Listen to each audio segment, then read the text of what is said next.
बच्चों नमस्कार। संकल्प परिवार आपका स्वागत करता है। सभी लोग बहुत अच्छी तरह से होंगे और बहुत अच्छे मन से तैयारी कर रहे होंगे। और तैयारी की श्रृंखला में हम जो है आज हम आपको ऐसा टॉपिक लेकर आए हैं जो इतिहास का बहुत महत्वपूर्ण टॉपिक है, बहुत अच्छा टॉपिक है। ये यूपीएससी की परीक्षाओं से लेकर एसएससी की परीक्षाओं तक के लिए बहुत महत्वपूर्ण टॉपिक है। इससे बहुत सारे क्वेश्चंस पूछे जाते हैं। अभी तक आपने जो पढ़ा है वो अपने इतिहास की जो है भारतीय इतिहास के स्रोत पढ़े हैं। भारतीय इतिहास के स्रोतों के बाद फिर आपने जो है आपने पाषाण युग को पढ़ा है, अर्थात प्रागैतिहासिक काल को पढ़ा है। प्रागैतिहासिक काल के आद्यैतिहासिक काल इस और ऐतिहासिक काल के विषय में आपने पढ़ा है। तो फिर हम इसके बाद चूंकि मानव पत्थरों के औजार बनाता था, धीरे धीरे उस मानव का विकास हुआ। मानव विकास की श्रृंखला आगे बढ़ी और श्रृंखला जब आगे बढ़ी तो मानव को एक नई धातु का ज्ञान हुआ जिसका नाम हुआ तांबे। तांबे का ज्ञान हुआ, तांबे के प्रयोग की जानकारी हुई। जब मानव को तांबे के प्रयोग की जानकारी हुई तो पत्थर के औजारों के साथ साथ तांबे के औजार बनने लगे। तो उस युग को नाम दिया गया ताम्र पाषाण काल। ताम्र पाषाण युग, उसे ताम्र युग के नाम से जाना गया। तो बच्चों आज हम आपके लिए नया टॉपिक लेकर आए हैं, बहुत बेहतरीन टॉपिक है और वो आपका है ताम्र पाषाण युग अथवा ताम्र पाषाण काल। इस युग के नाम से इसे जाना जाता है और इसे ताम्र पाषाण काल इसलिए जाना जाता है ताम्र पाषाण काल के नाम से कि पत्थरों के औजारों के साथ साथ मानव तांबे के औजार भी बनाने लगा था।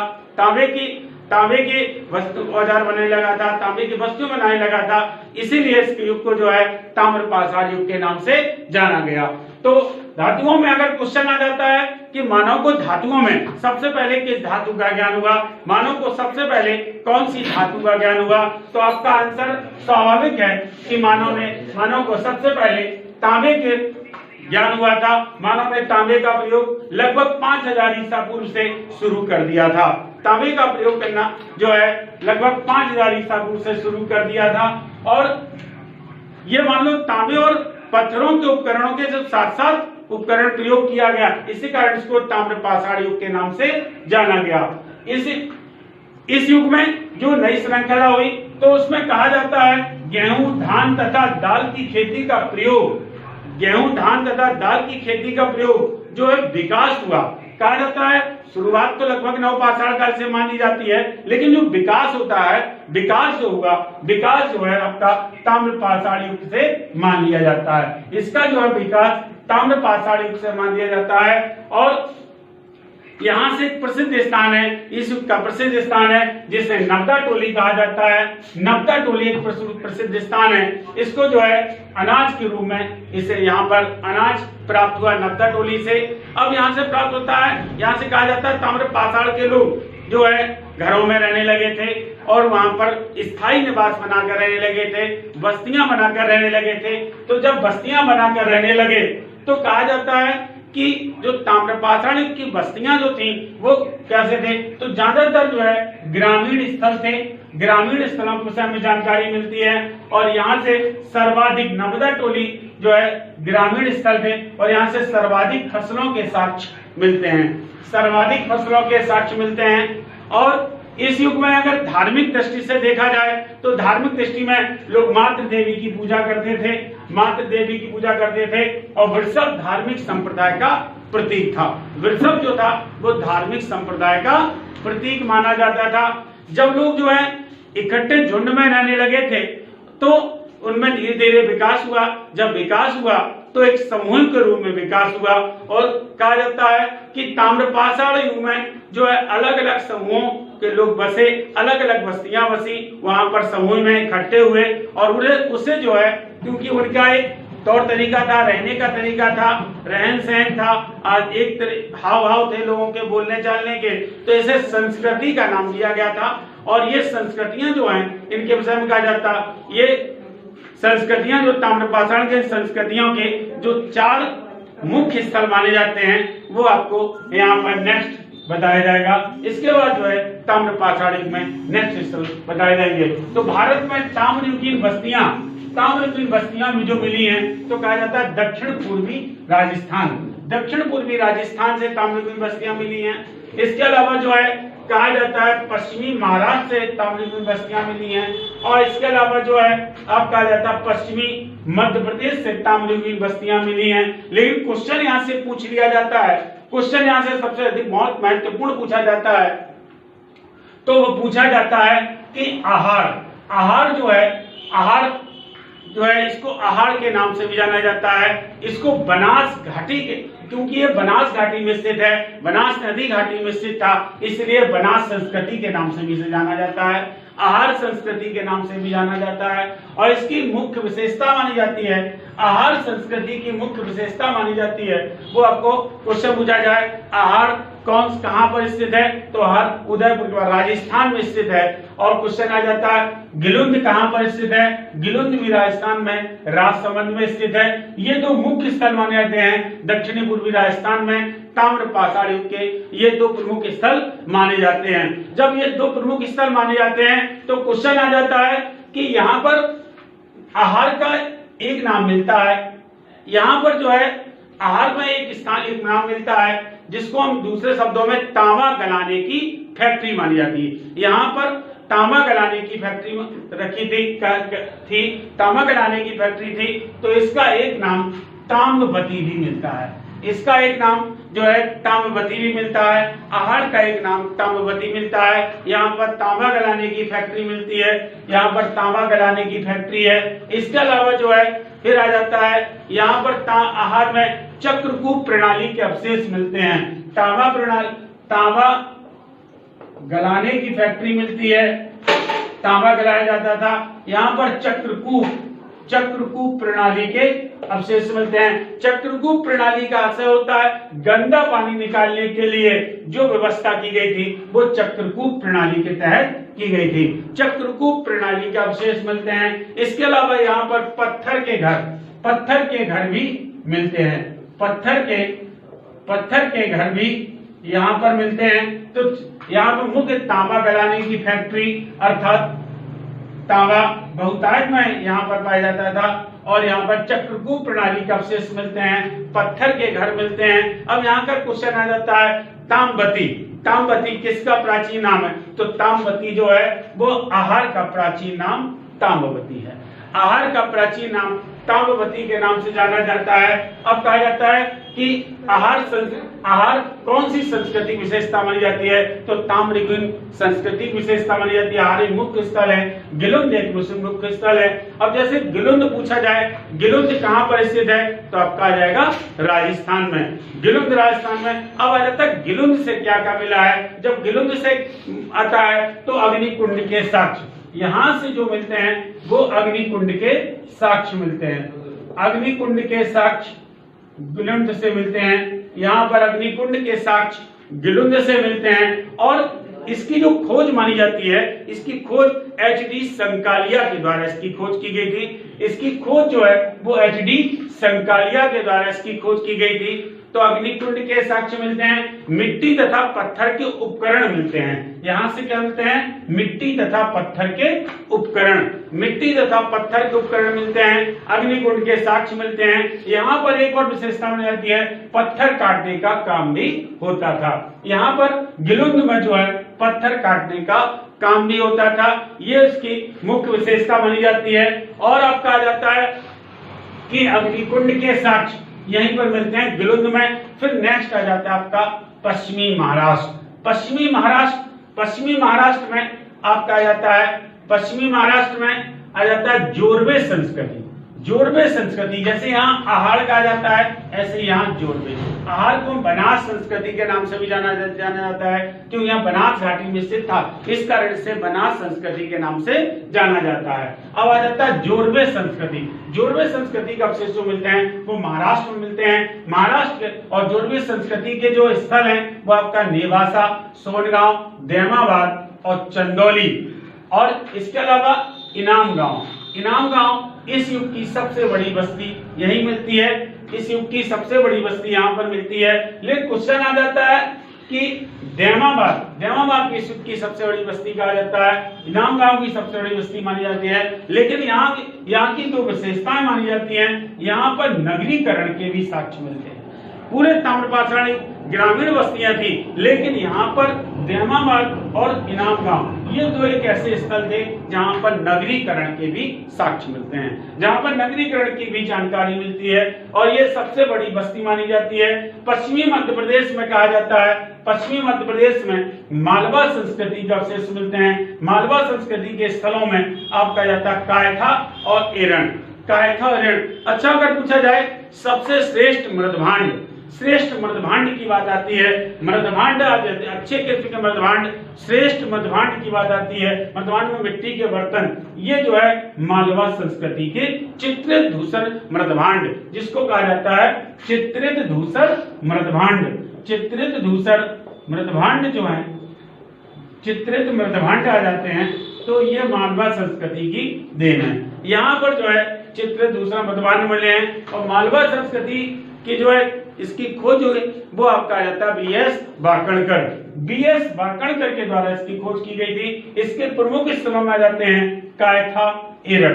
कायथा जो है वो एरण आ जाते हैं, कायथा एरण आ जाता है मालवा संस्कृति। नबदा टोली आ जाता है, नबदा टोली भी इसका प्रमुख स्थल है। अब आ जाता है कि नबदा टोली सबसे अधिक खुदाई, सबसे अधिक खुदाई कौन सी ताम्रपाषाण संस्कृति मिली, तो नबदा टोली एक ऐसी जगह है जहां पर सबसे अधिक खुदाई हुई है, सबसे अधिक खुदाई हुई है। और आपका कायथा मध्य प्रदेश में स्थित है, एरण मध्य प्रदेश में स्थित है। अब पूछा जाए एरण की क्या विशेषता है, तो यहाँ पर किलेबंदी बस्ती मिली है, यहाँ पर किलेबंदी बस्ती मिली है, यहाँ पर किलेबंदी बस्ती मिली है। और चित्रित मृदभांड जो है वो मालवा से मिले हैं। चित्रित मृदभांड के साक्ष्य जो हैं वो मालवा से मिले हैं। कायथा एक प्रमुख स्थल था। कायथा यहाँ का मध्य प्रदेश, पश्चिमी मध्य प्रदेश में स्थित है। और यह जो है मालवा संस्कृति का एक प्रमुख स्थल माना जाता है। इसके बाद जो है आपका नेक्स्ट बताया जा रहा, इसके बाद जो है नेक्स्ट, यहाँ तक आपको समझ में आ गया होगा। इसके बाद आपकी जो नेक्स्ट टॉपिक है वो बताया जाएगा। नेक्स्ट इसके आगे बताएं तो चित्रित मृदभांड। चित्रित मृदभांड, मृदभांड मीन्स होता है बर्तन, मृदभांड मीन्स होता है मिट्टी के बर्तन। और चित्रित मृदभांड का प्रयोग सर्वप्रथम कौन से काल में किया गया, किस काल के लोगों ने किया, तो आपका आंसर आ जाएगा ताम्रपाषाण काल के लोगों ने चित्रित मृदभांड का प्रयोग किया। मालवा, जोरवे, आहार, कायथा, ताम्रपाषाण काल की प्रमुख संस्कृतियां मानी जाती हैं। मालवा, जोरवे, आहार, कायथा, ये जो है ताम्रपाषाण काल की संस्कृतियां भी मानी जाती हैं। अगर क्वेश्चन आ जाए कि उत्कृष्ट उसके मृदभांड किस संस्कृति मिले हैं, तो मालवा से उत्कृष्ट किस्म के मृदभांड मिले हैं। जोरवे महाराष्ट्र में संस्कृति, महाराष्ट्र से संबंधित संस्कृति है, ये ग्रामीण संस्कृति थी। लेकिन इसके दो मुख्य स्थल हैं, इसके दो देहमाबाद और इनाम गांव हैं, जहां से जो है नगरीकरण के भी जो साक्ष्य मिलते हैं। देहमाबाद से 5 कमरों वाला मकान के अवशेष मिलते हैं। देहमाबाद से 5 कमरों वाला मकान के अवशेष मिलते हैं। 5 कमरों वाले मकान के अवशेष देहमाबाद से मिले। कायथा से पत्थर की गोलियों के हार मिलते हैं। कायथा से पत्थर की गोलियों के हार मिलते हैं। कायथा से पत्थर की गोलियों के। अब क्वेश्चन आ जाता, सबसे बड़ी ताम्रनिधि, सबसे बड़ी ताम्रनिधि कहां पर मिली है?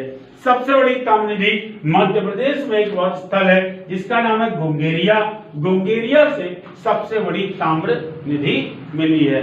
गुंगेरिया से सबसे बड़ी ताम्रनिधि मिली है। और फिर आपका नेक्स्ट टॉपिक की ओर बढ़ते हैं और नेक्स्ट आगे बढ़ेंगे, तब आपका बताया जाएगा कि यहाँ तक आपको समझ में आ गया होगा। इसके बाद जो है नेक्स्ट अगर क्वेश्चन आ जाता है, यहाँ क्वेश्चनों की श्रृंखला में आगे बढ़ेंगे। और क्वेश्चनों की श्रृंखला में जब आगे बढ़ेंगे तो आपको बहुत सारे क्वेश्चन आपको पढ़े हुए मिलेंगे और समझ में बता ही देंगे आप लोग क्या क्या है। और इसमें आपको है आंसर बताना है आहार। अगर पूछा जाए आहार का प्राचीन नाम क्या है, आहार का प्राचीन नाम क्या है? आहार का प्राचीन नाम जो है वो ताम्बती आ जाता है। आहार का प्राचीन नाम ताम्बती आ जाता, तांबा वाली जगह। आहार का प्राचीन नाम तांबा वाली जगह। आहार कौन से राज्य में है? आहार राजस्थान में है। गिलुंद कौन से राज्य में है? गिलुंद राजस्थान में है। बालाथल कौन से राज्य में? तो राजस्थान में। ये जो है आपका ये प्रमुख स्थल है ताम्रपाषाण राजस्थान में। पत्थर के अग्निकुंड कहां पर मिले हैं? हमने आपको बता दिया था वो कहां पर मिले हैं? गिलुंद में। पत्थर के अग्निकुंड जो मिले हैं वो गिलुंद में मिले हैं। तांबे तथा पत्थर दोनों के उपकरण कहां पर मिले हैं? तो बालाथल। तांबे तथा पत्थर दोनों के उपकरण कहां पर मिले हैं? तो आपका जाता बालाथल में जो है तांबे तथा पत्थर दोनों के उपकरण मिले हैं। चरखा व तकली के साक्ष्य, चरखा व तकली के साक्ष्य कौन सी संस्कृति मिले हैं? तो मालवा संस्कृति में चरखा व तकली दोनों के साक्ष्य मिले हैं। मालवा संस्कृति में चरखा व तकली दोनों के साक्ष्य मिले हैं। तो इसके बाद नेक्स्ट क्वेश्चन की ओर चलते हैं। नेक्स्ट क्वेश्चन है आपका कुम्हार की भट्टियां। यहाँ कुम्हार की भट्टियां आ जाता है। कुम्हार की भट्टियां तथा चाक का, इसकी विशेषता हो जाती है, ताम्रपाषाण की विशेषताएं मानी जाती हैं। कुम्हार की भट्टियां तथा चाक का आविष्कार हुआ। सिचालक एक ऐसी जगह थी जहां से कुम्हार की भट्टियों के अवशेष मिले हैं। ईंटों के घर बनाने शुरू हुए थे। ईंटों के घरों का विकास, ईंटों के घर बनाने की जो विकास प्रारंभ हुआ वो आपका इसी काल से प्रारंभ हुआ। दलदली भूमि को कृषि योग्य बनाया गया। दलदली भूमि को जो है आर्द्रभूमि को कृषि योग्य बनाया गया। घरों की दीवारें जैमिति डिजाइन मिली है। घरों की दीवारों पर जो है जैमिति डिजाइन के अवशेष मिले हैं। ताम्रपाषाण काल की एक महत्वपूर्ण जो है अब जानकारी है जिसमें अर्थात घरों की दीवारों पर ज्यामिति डिजाइन के साक्ष्य मिले हैं। चाकू और छुरी के भी साक्ष्य इस काल में मिले हैं। चाकू और छुरी के भी साक्ष्य इस काल में मिले हैं। इसके बाद जो है आपका नेक्स्ट क्वेश्चन आ जाता है। नेक्स्ट क्वेश्चन आ जाता है गैरिक मृदभांड। गैरिक मृदभांड मतलब गेरुआ कलर के गैरिक मृदभांड के साक्ष्य कहां में मिले हैं? गंगा यमुना दोआब। गंगा यमुना दोआब जो आपका वहां पर गैरिक मृदभांड। बनास नदी के किनारे किस संस्कृति का विकास हुआ? तो हमने कहा आहार जो है वो बनास नदी के किनारे है, तो आपका आहार बनास नदी, इसलिए आहार संस्कृति का विकास हुआ। बनास नदी के किनारे आहार संस्कृति का विकास हुआ। और नर्मदा नदी के किनारे किस संस्कृति का विकास हुआ? तो आपका आ जाता मध्य प्रदेश में कायखा तथा मालवा संस्कृति का जो है वो आपका नर्मदा नदी के किनारे विकास हुआ। जोड़वे महाराष्ट्र में हुआ, तो जोड़वे संस्कृति का विकास महाराष्ट्र में हुआ। जोड़वे संस्कृति का विकास महाराष्ट्र में हुआ। तो आपको क्वेश्चन यहाँ तक समझ में आ गए होंगे। आपको बहुत सारे क्वेश्चन समझ में आ गए होंगे। और अब क्वेश्चन आ जाता है कि ताम्रपाषाण काल तथा लौह युग को अध्ययन की दृष्टि से किस भाग में रखा जाता है? तो भाग हमने बताया था जिस काल मानव को लेखन लिपि की जानकारी नहीं थी, साधन प्राप्त नहीं थे, तो उस काल को कहा गया था प्राक ऐतिहासिक काल, अर्थात कहा गया था प्राक ऐतिहासिक काल। जिस काल में लेखन की लिपि की जानकारी थी, साधन प्राप्त थे, लेकिन वह पढ़ नहीं पाया, तो उस काल को आद्य ऐतिहासिक काल कहा गया। और वही आद्य ऐतिहासिक काल ताम्रपाषाण काल और लौह युग के अध्ययन की दृष्टि से इस भाग को जो है वो आद्य ऐतिहासिक काल में रखा जाता है। इस भाग को आद्य ऐतिहासिक काल में रखा जाता है। एक क्वेश्चन बहुत ज्यादा पूछा जाता है क्योंकि प्राक का एक हड़प्पीय स्थल पूछे जाते हैं, एक प्राक हड़प्पीय स्थल, एक उत्तर हड़प्पीय स्थल पूछे जाते हैं। तो झूकर झांकर संस्कृति, झूकर झांकर संस्कृति का अवशेष मिलते हैं वो आपका चंडूदड़ो।